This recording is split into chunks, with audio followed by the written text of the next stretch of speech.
Olá, meu nome é Sodré Neto, do canal Inteligentista, e eu venho aqui explicar como você consegue produzir bilhões de anos em apenas 30 minutos.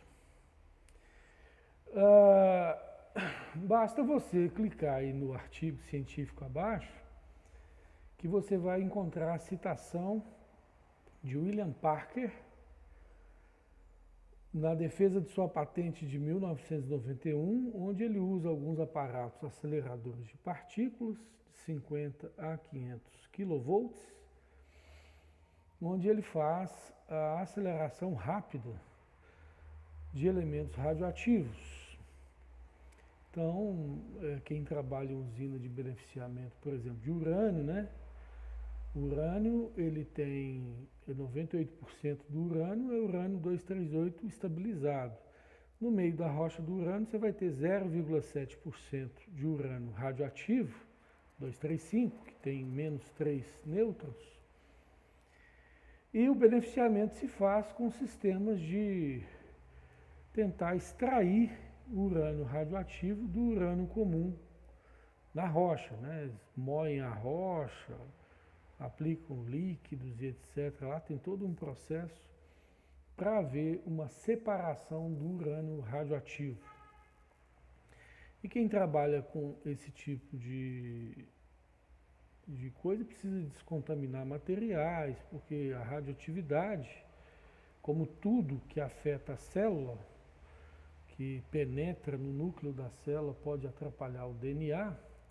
Atrapalhando o DNA, você tem muitas doenças, né? Inclusive, há quem defenda que doença é um defeito na fita do DNA.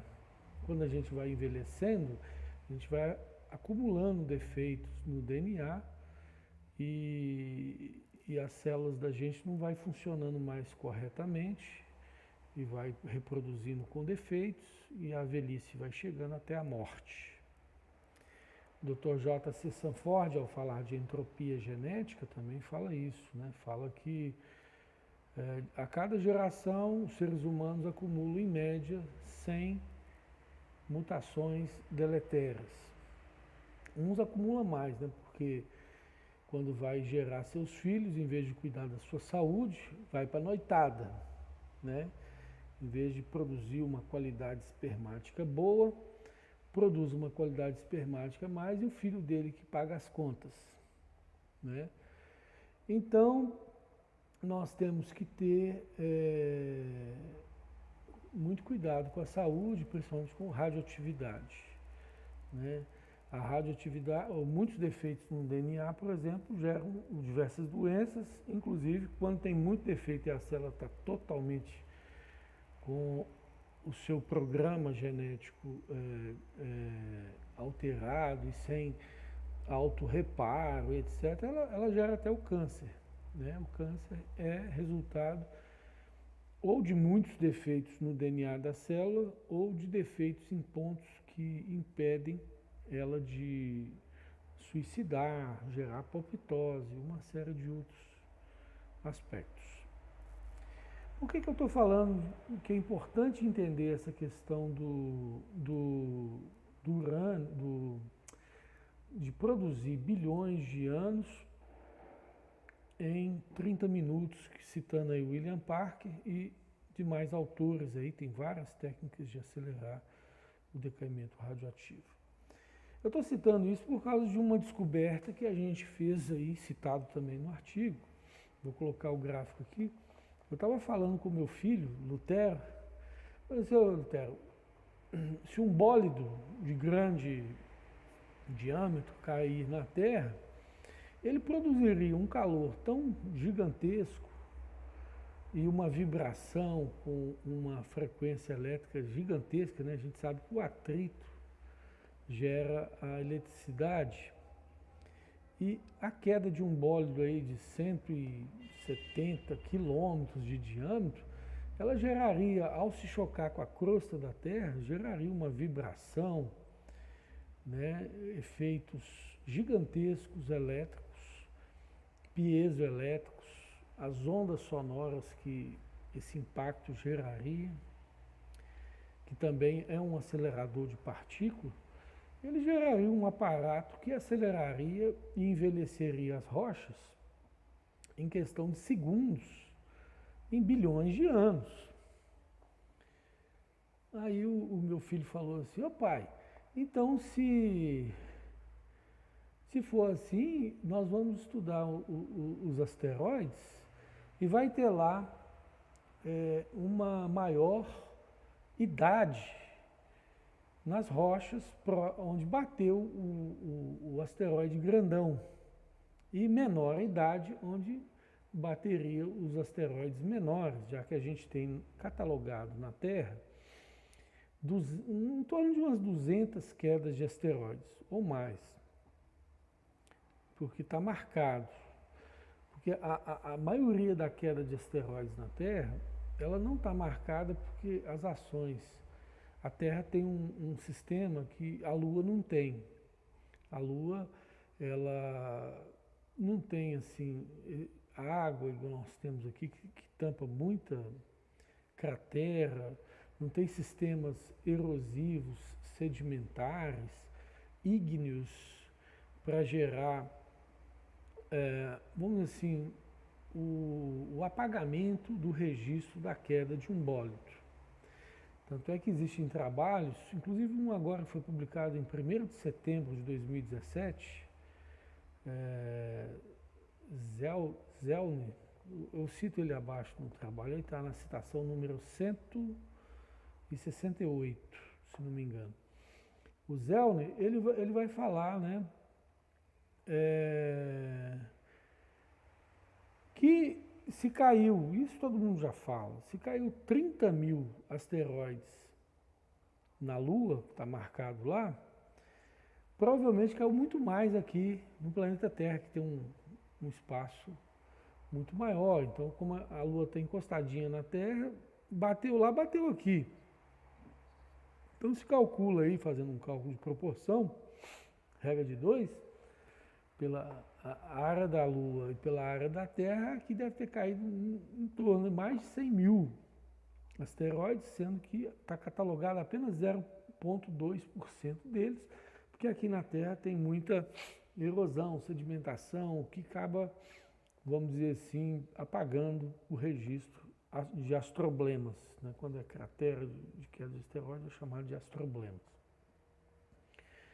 Muito bem, aí o meu filho fez essa observação, eu falei assim, ué, então vamos estudar os 200 asteroides que a gente tem numa lista aqui, né, e verificar isso. Ele pegou os 200 asteroides, colocou na planilha do Excel e fez o gráfico aí que eu vou mostrar aí para vocês. Está aí o gráfico dele, está no artigo citado, confirmando então a descoberta, né, de que quanto maior o diâmetro do bólido, há uma tendência de aumento de idades, por mais que haja situações que fogem essa regra. Né?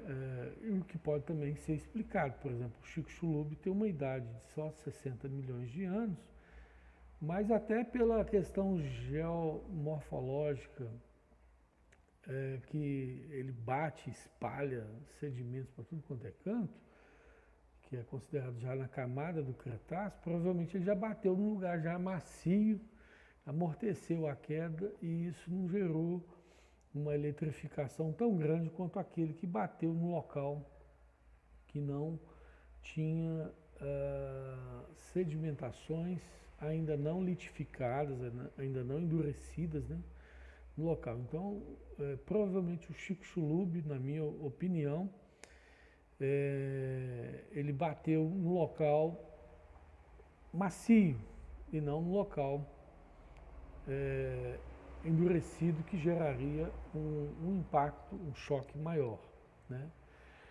Bom, isso a gente está explicando também por causa que as datações radiométricas são consideradas, são até chamadas de absolutas, um termo extremamente impróprio para a ciência, que preza por não ser absoluta em nada, preza por estar sempre buscando a verdade inatingível, né? Que é um conceito grego até lá do Pirro, né? Que a verdade ela nunca é alcançada. É um conceito até bíblico também, né? Porque a infinidade da verdade ela está sempre sendo conhecida e nunca sendo abraçada por completo. A gente está sempre humildemente estudando como formiguinhas, né, diante de um universo. A gente está sempre aprendendo mais. Muito bem, e essas datações chamadas erroneamente, epistemologicamente erradas de absolutos, elas impõem uma série de dogmas, né, na teoria histórica da evolução. Eu sempre divido teoria da evolução biológica como algo verdadeiro, observável, mas a teoria histórica como algo extremamente conjectural. Mair também fala isso. E de certa forma, a gente demonstrou numa publicação recente aí de um artigo científico publicado em jornal internacional, apesar da classificação desse jornal não ser muito grande, eu não sabia, mas eu publiquei já uma demonstração de que o paradoxo da êxtase morfológica demonstra que o histórico da evolução está totalmente errado. E ele recomenda muito mais um catastrofismo do que uma história evolutiva dos ancestrais básicos. Eu explico no artigo, mas eu vou tentar explicar aqui de uma forma rápida. Por quê? Porque o que você vê, o Darwin quando chegou a ver as espécies, elas estavam todas modificadas e ele escreveu sobre isso. Na verdade, ele fez uma revisão bibliográfica de vários cientistas que já tinham percebido essa modificação, essa relação das espécies de se divergirem, de se adaptarem, de se modificarem para poder sobreviver. Né? Inclusive a ideia de seleção natural ele pegou provavelmente de Wallace, que até trabalhou no Brasil, no Amazonas, coletando muita coisa aqui. Eles tinham divergência, o Wallace sempre defendia que o homem era uma coisa especial. E o Darwin não, o Darwin falou assim, não, assim como tem muitas plantas que têm relação de parentesco, muitos animais que têm relação de parentesco, o homem tem relação de parentesco com os primatas, lá, o clado lá de lineal. Então, o Darwin raciocinou até corretamente, que já que tem vários grupos se relacionando com o ancestral, provavelmente o homem também era só mais um deles. E como ele não era, a geologia na época estava passando por várias conturbações em termos de idade e etc., então ele apostou em idades milionárias e aí projetou a evolução ocorrida hoje em que ela tivesse ocorrido no registro fóssil. Aí ele falou para achar os elos perdidos, os transicionais. Só que não achou, né? Aí em 1980, por aí, veio o Gould, paleontólogo, e veio a público, né, apresentar a teoria do pontualismo, que é mais uma desculpa, né, que é um ad hoc, né? Falou, realmente não tem transicionais no negócio, os seres vivos aparecem prontos, já no registro fóssil, nas camadas sedimentares, né? Começou a camada sedimentar, começou a aparecer seres vivos, aí você já enxerga aí a catástrofe, né? Porque a catástrofe é que vai produzir sedimentação em alta escala capaz de sepultar vivos animais e transformar em fósseis e grandes faunas, né, serem fotografadas. Tem que ser por uma decantação extremamente violenta, catastrófica. E as camadas sedimentares são assim, elas são largas, são espessas, são extensas e elas representam catástrofes. E aí eu cito aqui embaixo uns 10 trabalhos de Bertholdt e um monte de gente aí, geólogos, que apresentam evidências científicas de que a formação do Cambriano foi catastrófica, que ela ocorreu num tempo bem minúsculo em relação ao tempo que é atribuído à formação da camada do Cambriano. Então, Aí o Bertholdt fala isso, ele está citado no artigo abaixo também. Então, meus amigos, aí o que acontece? O Darwin viu essa relação e falou assim, ó, como os fósseis são diferentes, então ele foi aprofundando no passado e falou, os diferentes vão se tornando cada vez mais unidos e fez aquela árvore filogenética de uma ancestralidade totalmente comum, que chega na hipótese da sopa primordial. Darwin falou de sopa morna. Eu vou ver se eu boto aqui a citação da sopa morna, que o Darwin escreveu para seu amigo Asa Gray. Falou assim, eu acredito que a vida teria surgido de uma sopa morna. Então, quer dizer, todos esses absurdos que o Darwin falou 200 anos atrás são tidos como possíveis verdades na atualidade.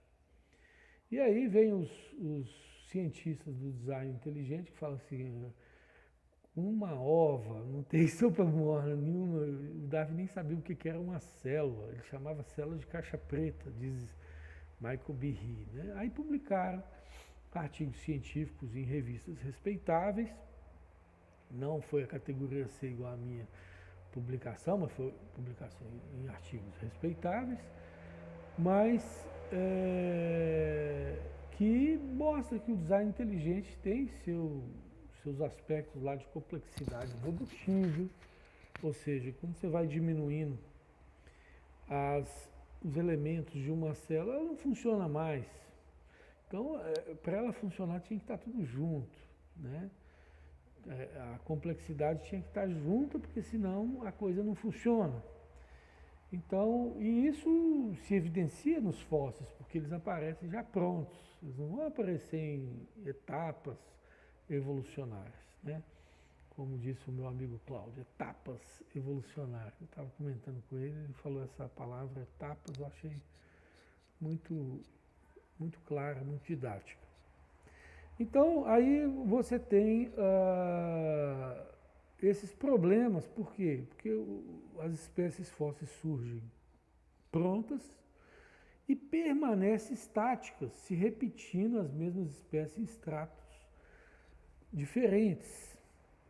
Então, é chamada estase morfológica. A gente pode chamar isso também, quando repete as mesmas espécies, num mar de trilhões de amostras fósseis, você pode chamar isso de pobreza taxonômica, e que reflete muito mais o sepultamento de população do que amostras de espécies intercaladas por milhões de anos. E se existisse milhões de anos entre um sepultamento fossilizador e outro, haveria muita mudança ambiental aqui no meio, muita evolução acontecendo no sentido de modificação das espécies, acontecendo aqui. Se não está acontecendo é porque não houve tempo. E a ideia de sepultamento de população é muito mais lógica do que a ideia de amostras fósseis intercaladas por milhões de anos. E o aparecimento pronto, que é padrão, não é uma coisa ou outra. Então, se é padrão, então isso aí reflete a ideia de que ineditamente ocorreu uma catástrofe que sepultou os seres vivos de uma época, a população mundial, numa determinada época. Mas está estratificado, já tem mais de... Só que eu conheço mais de 12 artigos aí, eu cito embaixo do meu artigo, 12 artigos científicos mostrando que quando você tem uma catástrofe muito grande, você tem várias estratificações. E se você tem chuva de asteroides, aí você tem várias estratificações, cada uma representando, às vezes, a queda de um determinado lugar e os efeitos que ela gerou no sentido de gerar ondas marítimas, transgressões e regressões marítimas. Lembrando que uma estratificação de alta taxa nunca está sozinha, porque se o mar invade o continente, ele volta. Então vai ter uma estratificação na ida e outra estratificação na volta.